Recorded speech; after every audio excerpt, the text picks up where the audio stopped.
دو برونیسم درته، یو حضرت ابو هریره برونیسم په صحابو کې د خدای نه څومره یریدونکی دی. صرف یو مثال یې در کوم چې کله وفات کېده نو ژړلې. د صحابو عجیبه شانو، صحابي چې به کله وفات کېده نو نور به ورته ګیر چاپېره ناستو، ورته به یې ویل لږ ساعت پس به د رسول الله مبارک سره ملاقات کېږي، زمونږ سلام به ګورې رسئ.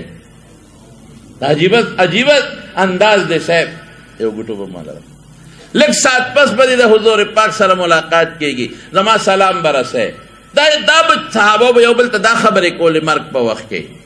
حضرت ابو هریره رضی الله عنه چې وفات کېږي نو جاړي، نو صحابه ورته څه وایي؟ وی ولې جاړئ؟ د خدای بنده لږ ساعت پس د خپل محبوب سره ملاقات کېږي، موږ درته پیغام درکوو چې زموږ ورسئ او ته جاړې. هغه بیا ښه جاړل. وی ولې جاړئ؟ مرګ نه یریږي؟ وی یو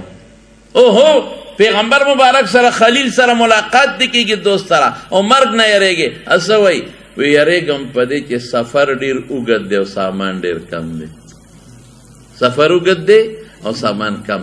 واقعي د مرګ په سفر چې کم سړی ورغی بس فل سټاپ نشته، زه ورپسې کله به دا سفر ختمیږي. نه دی خپل کور ته به راتلی شي، ځان له چې کومه بنګله جوړ کړه قسم دی که واپس ورته راشي. کم ډبل بیډ یې ځان له جوړ کړی دی کاغې ته ډډه بیا نشي والی، کم اے سیټر یې لګولی دی دی بیا واپس نشي راتلی. زما والد صاحب چې کله وفات شو مونږ جنازه وړه که نه، غیر اختیاري زما ذهن له یو صدمه راله، یو ټینشن راغی، هغه ډېره موده زما په زړه کې پروت و او هغې ما ډېر پریشانه کړم، غیر اختیاري و. چې کله جنازې کټ مونږ ایسته ما خولې نه یو خبره ووته، خپلې خویندې مې وې، رونه مې ما وی والد صاحب په دې دروازه اووت، دی به بیا په دې دروازه واپس نه راځي. د مرګ سفر عجیبه دی صاحب. یو ځل چې پې سړی ورغی بس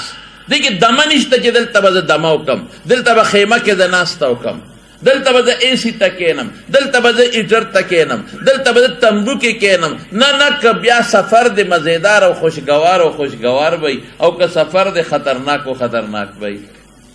سفر اوږد دی. او حضرت ابو هریره څه وایي؟ وی سامان کم دی. نو چې ابو هریره وی سامان کم دی نو دغه خبره مونږ خو پکې پرېوتې واله.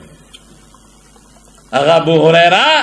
رضی الله تعالی عنه چې هغه په نار او سپوره د رسول الله مبارک نه جدایي نه دی اختیار کړې. وی ما ته هغه وخت یاد دی حضرت ابو هریره فرمایي چې د رسول الله مبارک د منبر او د هغه د کوټې په مخ کې به زه بېهوشه به پروت وم. رومال ور سره دی، هغې باندې پوده سوڼۍ له قیمتي رومال د کتان بخ واه واه. ابو هریره دې کې پوده سوڼۍ. هغه وخت مې یاد شو چې د رسول الله مبارک د منبر او د کوټې مبارکې منځ کې بېهوشه به پروت وم. خلکو به سر له لتې راکولې لتې. وی به ابو هریره لیونی دی. وی قسم په خدای چې لیونی به نوم د لوږې د لاسه بېهوشه به پروت وم. هغه ابو هریره چې رسول الله مبارک پسې پیزار ګرځئ، هغه ابو هریره چې بربند ګرځي، کمیس نشته، صرف پر لنګې والې دی، کمیس هم نشته، د هغې په ځای څادر هم نشته، او د پیغمبر مبارک نه حضرن او سفرن نه جدا کېږي او جهادونه ورسره کوي. څه وایي؟ هغه وایي سامان لږ دی او سفر ډېر دی. سړی چې سعودي ته ځي حساب ولګئ، 13 میاشتې 13 ورځې مې لګي، در ورځې زما 20 ریاله لګي، نو 2-3 چې 400 ریال وړل پکار دی. ما سره سامان کم دی او سفر ډېر زیات دی. دا زموږ راویان دي، دا زموږ محدثین دي، دا د خدای نه یریدونکي خلک دی. او حضرت شپې تقسیم کړې ده. شپه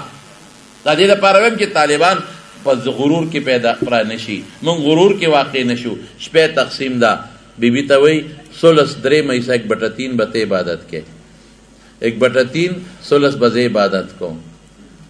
او غلام ته وایي 16 1/3 به ته عبادت کې، چې زمونږ په کور کې داسې شپه تېره نه شي چې زمونږ په کور کې بې عبادته شپه تېره نه شي. دغه ابو هریره یریږي. ابو هریره خو به لږ مخکې لاړ شو. هغه صحابي چې د رسول الله دی خو په 9 هجره کې راغلی دی، 9 هجره کې لږ به مخکې لاړ شو. حضرت عمر فاروق رضی الله عنه دا هم زمونږ د پیغمبر مبارک شاګرد دی، زمونږ د احادیثو استاذ دی. کله چې امیر المؤمنین دی، امیر المؤمنین، هغه امیر المؤمنین بادشاہ په مینا کې روان دی. او لخکر څوک مخکې دی څوک وروستو دی پروټوکول کې روان دی پروټوکول کې او دنیا د حضرت عمر نه غړبېږي دنیا چې په مدینه کې به خپه واله نو د کسرا او د قیصر او د روم او د یمن خلکو به لرزان شروع کړ چې روان دی په مینا کې نو یو غونډی ته وخته نو په هغه غونډۍ کې ځان د ګریوان نه ونیو داسې ځان وی عمره یاد دی داسې عمره یاد دی خلک حیران شو ټول لښکر ټول صحابه ورسره ودرېدل د دې څه کوي عمره یاد دی دلته به د اوښان سرول او سپلی به دې نه وي خپو ته به دې سرمنه چولې وه او په ټوکړه به دې تړلې وه سپلی دې نه وي اوښان به دې سرول او عمره یاد دی چې ماسخوتن به د اوښان کور ته بوتل نو پلار به درته وی خطاب چې عمره تاله د اوښانو د سرولو چل نه درځي د خلکو څاروي سار نار لاړ شي ماسخوتن ماړه راشي ته نار بوځې او نار یې راولې ای عمره څه به دنه جوړېږي ما ته به پلار پیغور راکو چې عمره څه به دنه جوړېږي تاله د اوښانو د چلولو سرولو چل نه درځي نار یې راولې عمره څه به دنه جوړېږي وی عمره یا هغه وخت و چې د اوښانو د سرن په چل نه پوهېدې پلار به پیغور درکو سپلی به دې نه وي نار به دلته ګرځېدې عمره یا نن د خلک امیر المؤمنین وایي هغه وخت را یاد کا عمره قیامت پر ورځ خدای دې نه تپوس نه کي چې ته خو دغه شی وې دا چې څه جوړ کړل ما ده نه جوړ کړل رب له به څه جواب ورکوم عمره په دې خبره ځان له تسلي ورکوم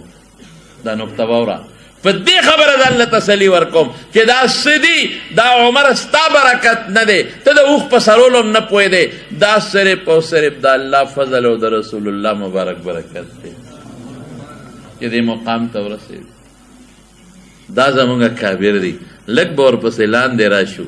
زمونږ نور اکابر او زمونږ علما صرف یو به درته یاد کم زمونږ حضرت امام ابو حنیفه رحمت الله علیه زمونږ حضرت امام ابو حنیفه رحمت الله علیه څومره متقي انسان او پارسا انسان که د هغه حالات مو ولیدل نو بیا به حیران شئ که د هغه تقوا مو ولیده نو حیران به شئ مالدار و زبردست مالدار 14 مدرسې حضرت امام ابو حنیفه رحمت الله علیه چلولې داسې مدرسې نه وې لکه زمونږ دا نقشې چې دي د هغې زمانې مدرسې 14 مدرسې چلولې د 14 مدرسو د استادانو او د طالبانو خرچه د امام ابو حنیفه رحمت الله علیه په ذمه ده او طالبان یوازې ډوډۍ نه زمونږ طالبان غریبانان څه ډوډۍ خوري په مدرسو کې لنګر ما یو ځل طالبانو شکایت وکړه زموږ خو طالبان ډېري شکایت وکړو یاره طالبان دې دغه والا ته ووایي دا ترکاری والا ته چې دا الوګان راته سپینوي ځکه سره د پوستو کې پخی ما لنګري راوغوښته لکه مې مهرباني وکړه دا الوګان سپینو پوستکو سره یې څه دپاره ورلا چې هغه وی دا خو بلا شیر دا سپینول ګران کار دی وی زه وله سره د وردی الوګان پخوم باوردي وله پخوم باوردي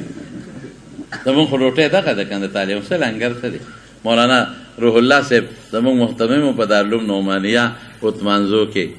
2 روټۍ به طالب له ورکولې 2 د هغه وخت کې د دې فنونو مدرس خو به نو ما ته یې اواز وکړو ته راشه وي طالبانو چټ رالېږلی دی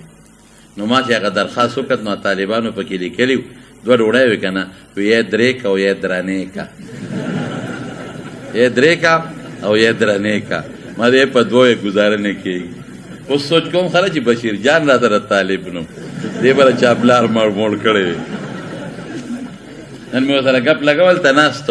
یو طالب ما سره ګپ لګو نو مې لکه چیلې خبره یې کوله ما چیلې دې رانه وسته مې لکه درته ماله چیلې راکړه زه به دله ښه مضبوط ګټ درکړم وی تا ګټ کم دی مې دا ما ته مخامخ ناست دې مزه یاد کړه هغه وی دې په ساتنه ډېر ګران دی وایي دې بسو دې ناستو نن طالبان دې حد ته رسېدلي دي شکر دی الحمدلله په دې دور کې نن طالبان اولیاء الله دي په دې دور کې طالبان نن اولیاء الله دي خدا دارالعلوم دیوبند کې باباجي زموږ خبره کوله مولانا شهزاده صاحب رحمت الله علیه وی استفتاء وشوه مفتی عزیز الرحمن رحمت الله علیه ته استفتاء وشوه نو په هغې کې ورته لیکلي چې د دارالعلوم دیوبند په دې انګولي وضو او دس جایز دی او که نه ځکه خوند او رنګ او بوی درې واړه دغه دي رنګ یې مغه دی اوبه دي او بوی یې مغه دی بدل نه دی او خوند یې بدل نه دی ما لکه په طاهر شي باندې که دا 3 اوصاف بدل شي یا یو بدل شي او د اوبو نوم ور باندې باقي وي که نه اوس د اوبو خاصیت سیلان رقیت نو خیر دی اودس پې جایز دی چې په نجس شي او د اوصافو ثلاثو بدل شي بیا اوبه نجسې ګرځي یا د اوبو نوم لکه افغانیان چې چای پخوي هغه کې خو صرف رنګ بدل رنګ یې هسې تشې اوبې خو دا ده چې نوم یې بدلي چی ورته وایي چی او اوبه ورته نه وایي نو هغه ته یې لیکلي و چې دې باندې وضو جایز دی اودس او که نه نو هغه ورته په جواب کې ولیکل وایي مرچکې پکې دی خوند یې بدل دی وایي نو بیا د نگران نه تپوس وکړ لنګري نه وایي ته په یو دیګ کې څومره دال اچې وایي یو لپه په یو دیګ کې څومره یو لپه یاره وایي لږ زیات که 2 لپې پکې اچوه نو بیا به په دیګ کې په یو دیګ کې 100 لپې اچولې 2 لپې دغې 2 لپو دالو مولانا حسین احمد مدنی پیدا کړی